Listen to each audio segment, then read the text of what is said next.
सादर जय श्री कृष्ण मित्रों इस वर्ष 2023 में श्री कृष्ण जन्माष्टमी के पर्व पर दुर्लभ योगों का निर्माण हो रहा है। तो इस दौरान भगवान श्री कृष्ण जी की श्रद्धा पूर्वक पूजा आराधना करने से, विशेष उपाय करने से आपकी सभी मनोकामनाएं पूरी होगी। तो मित्रों, आज आपको हम बताएंगे कि श्री कृष्ण जन्माष्टमी पर भगवान श्री कृष्ण जी की पूजा आराधना आपको किस प्रकार से करना चाहिए और कौन कौन से विशेष उपाय आपको करना चाहिए। तो मित्रों, आप सभी का बहुत बहुत स्वागत है आपके अपने ही चैनल एस्ट्रो गुरुजी में। यदि आपने अभी तक हमारे चैनल को सब्सक्राइब यदि नहीं किया हो तो अभी सब्सक्राइब कर लें और बेल आइकन को अवश्य दबाएं, जिससे हमारे अगले आने वाले नए वीडियो की नोटिफिकेशन सबसे पहले आपके पास पहुंचे। आप नित्य नई नई ज्ञानवर्धक जानकारियां व नित्य का राशिफल हमारे चैनल से प्राप्त करते रहें। तो इस साल रक्षाबंधन की तिथि के बाद जन्माष्टमी की तिथि को लेकर भी लोगों में संशय है। पिछले कई दिनों से श्रद्धालु यह जानने की कोशिश कर रहे हैं कि जन्माष्टमी का पर्व 6 सितंबर या 7 सितंबर को मनाया जाएगा। तो 6 सितंबर की दोपहर 3:37 से अष्टमी तिथि की शुरुआत होगी। इसका समापन 7 सितंबर की शाम 4:14 पर होगा। इस बार श्री कृष्ण जन्माष्टमी पर ग्रहों और नक्षत्रों का विशेष संयोग बना हुआ है। तो इस दिन रोहिणी नक्षत्र बन रहा है। इसी नक्षत्र में भगवान श्री कृष्ण जी का जन्म हुआ था। तो इसके अलावा सर्वार्थ सिद्धि योग और रवि योग का निर्माण भी हो रहा है। वहीं चंद्रमा वृषभ राशि में विराजमान रहेंगे। ज्योतिष शास्त्र के अनुसार 30 साल बाद ऐसा संयोग बना हुआ है। यह बड़ा ही अद्भुत संयोग है। यह व्रत के महत्व को और बढ़ा रहा है। इसका असर सभी राशियों पर रहेगा। हालांकि कुछ राशियों पर भगवान श्री कृष्ण जी की विशेष कृपा बरसेगी। तो जीवन में स्थायी सुख समृद्धि पाना चाहते हैं तो जन्माष्टमी की रात्रि 12 बजे केसर मिश्रित कच्चे दूध से भगवान श्री कृष्ण जी का अभिषेक करें। इसके साथ ही जन्माष्टमी की शाम में अपने घर में तुलसी जी के पौधे के पास गाय के शुद्ध घी का दिया जलावें। इससे परिवार में चल रहे लड़ाई झगड़े व क्लेश समाप्त हो जाएंगे। तो इस दिन गृहस्थ जीवन वालों को जन्माष्टमी मनाना बड़ा ही शुभ रहेगा। इस दिन रोहिणी नक्षत्र और रात्रि पूजा में पूजा का शुभ मुहूर्त भी है। लड्डू गोपाल का जन्म रात में हुआ था।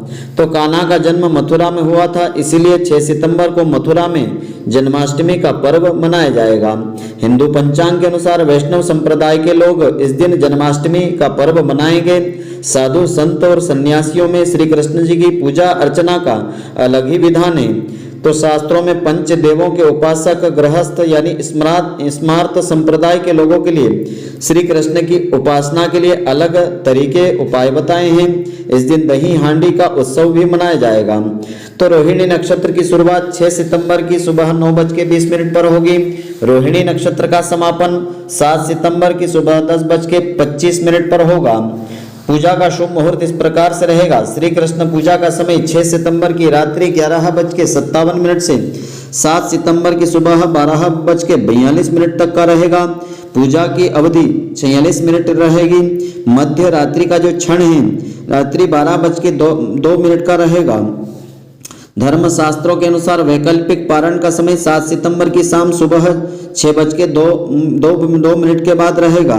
वर्तमान में प्रचलित पारण का समय 7 सितंबर की सुबह 12:42 को कान्हा जी की पूजा के बाद पारण का समय रहेगा। तो इस दिन इस विशेष मंत्र का जाप आपको अवश्य करना चाहिए। श्री कृष्ण जन्माष्टमी के दिन ओम नमो भगवते वासुदेवाय इस मंत्र का जाप करके तुलसी जी की 11 परिक्रमा करें। इससे परिवार में प्रेम का वातावरण बना रहेगा। तो इस दिन भगवान को इस दिन पीले पुष्पों की माला अवश्य अर्पित करें। पीले रंग के वस्त्र अर्पित करें। पीले फल चढ़ावें। पीला अनाज, पीली मिठाई का दान करना बेहद शुभ माना जाता है। इसकी वजह से धन लाभ के कुशल योग बनते हैं। आर्थिक समस्याएं दूर होने लगती हैं। कान्हा जी की पूजा करते समय पान का एक पत्ता भी अर्पित करें। इस पत्ते पर सिंदूर से श्री लिखना चाहिए और फिर पूजा करने के बाद उसे अपनी तिजोरी फिर जहां आप पैसा रखते हो वहां उस पत्ते को रखना चाहिए। तो इस दिन श्री कृष्ण जी को माखन मिश्री का भोग जरूर लगाना चाहिए। श्री कृष्ण जी के जन्म पर उन्हें धनिया पंजीरी का भोग लगाया जाता है। यह भोग धनिया पंजीरी पाउडर, घी, कटे बादाम, किशमिश, काजू और मिश्री के साथ बनाया जाता है। 21 मखाना पाग पारंपरिक जन्माष्टमी पर बनने वाला यह भोग होता है। मखाना के साथ दूध चीनी से बना हुआ मखाना पाग 56 भोग का हिस्सा होता है। तो इस प्रकार से आपको करना चाहिए उपाय। जन्माष्टमी के दिन श्री कृष्ण जी की प्रतिमा या मूर्ति को नई पोशाक पहनाएं, उन्हें भोग अर्पित करें, गोपी चंदन से उनका श्रृंगार करें। इसके बाद श्री राधा कृष्ण जी के मंदिर में वैजयंती पुष्पों की माला अर्पित करें। इस उपाय से भगवान श्री कृष्ण जी का विशेष आशीर्वाद मिलता है। उनकी कृपा से सभी रुके हुए काम पूरे होने लगते हैं। श्री कृष्ण जन्माष्टमी पर गाय और उसके बछड़े की सेवा करना चाहिए। गाय और उसके बछड़े की मूर्ति घर में लाएं और बाल गोपाल की मूर्ति के पास रखें, फिर उसकी पूजा श्रद्धा पूर्वक करें। यह करने से भगवान श्री कृष्ण जी की कृपा से संतान से जुड़े शुभ समाचार सुनने को मिलते हैं। तो कई जगहों पर यह पर्व दिनांक 7 सितंबर को मनाया जाएगा। उदयात तिथि के अनुसार यह पर्व 7 सितंबर को रहेगा। पहले दिन 6 सितंबर को शैव संप्रदाय का पर्व रहेगा। 7 सितंबर को वैष्णव संप्रदाय का पर्व रहेगा। तो कौन कौन सी राशि वालों के लिए यह दिन शुभ रहेगा, कौन सी राशि वालों पर श्री कृष्ण जी की कृपा बरसेगी? तो सबसे पहली राशि इसमें आती है कर्क राशि। इस राशि के जातकों पर भगवान श्री कृष्ण जी की विशेष कृपा बरसेगी। विधि विधान से पूजा आराधना करने पर विशेष लाभ की प्राप्ति होगी, सभी मनोकामनाएं पूरी होगी, मोक्ष फल की प्राप्ति का आशीर्वाद भी मिलेगा।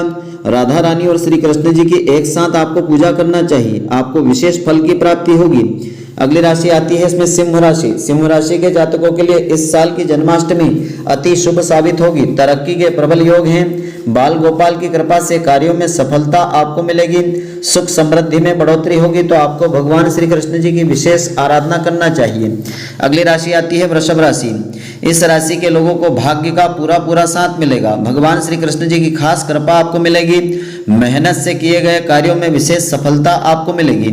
तो श्री कृष्ण जन्माष्टमी के दिन पूजा अर्चना करने के पश्चात कृष्ण जन्माष्टमी की यह पावन कथा आपको अवश्य सुनना चाहिए। इससे इस दिन के व्रत का पूरा फल प्राप्त होता है। भगवान श्री कृष्ण जी की विशेष कृपा भी मिलती है। द्वापर युग के अंत में मथुरा में उग्रसेन राजा राज्य करते थे। उग्रसेन के बेटे का नाम कंस था।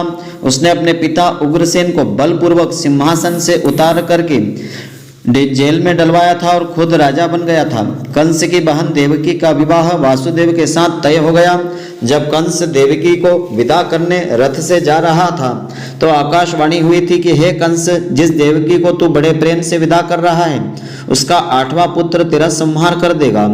यह सुनकर के कंस देवकी को मारने के लिए तैयार हो गया। उसने विचार किया कि न देवकी होगी न उसका पुत्र होगा।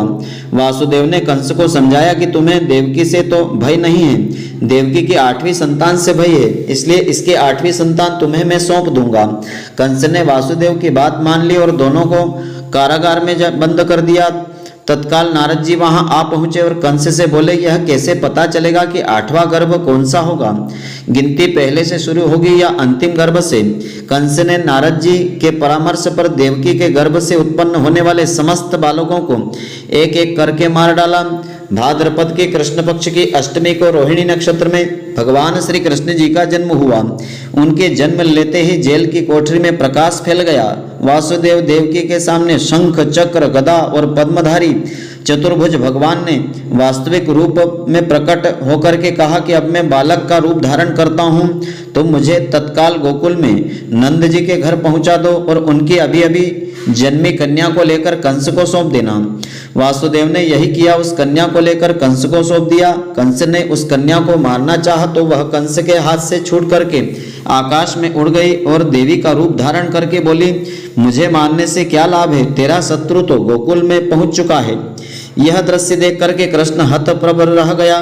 कंस ने श्री कृष्ण को मारने के लिए अनेक दैत्य राक्षस भेजे। श्री कृष्ण ने अलौकिक माया से सारे दैत्यों को मार दिया। बड़े होने पर कंस को मार करके उग्रसेन को राज्य गद्दी पर बैठाया गया। तो कृष्ण जन्माष्टमी की यह पावन कथा है। इस कथा को इस दिन श्रद्धा पूर्वक श्रवण करना चाहिए। इससे भगवान श्री कृष्ण जी की विशेष कृपा मिलती है। तो मित्रों, आशा करता हूँ कि आपको हमारी यह ज्ञानवर्धक जानकारी पसंद आई होगी।